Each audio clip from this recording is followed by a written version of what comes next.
প্রিয় দেশবাসী, একটা দেশকে সভ্য দেশ হতে হলে এই দেশটাকে দুর্নীতিমুক্ত হতে হয়।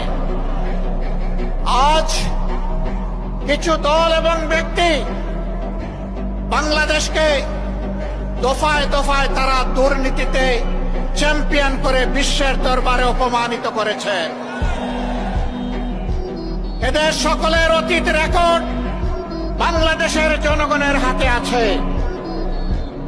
এমনকি দুঃখের বিষয়, সকল ফ্যাসিবাদ, দুর্নীতি, বৈষম্য, দুঃশাসনের বিরুদ্ধে 5 আগস্টের বিপ্লব অনুষ্ঠিত হয়েছিল।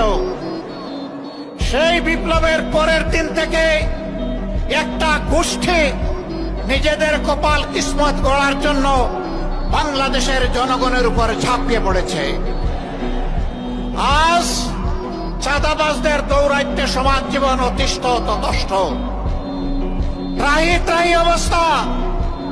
বিনিয়োগকারী, শিল্পপতি, ব্যবসায়ী, ক্ষুদ্র ব্যবসায়ী কেউ শান্তিতে নাই।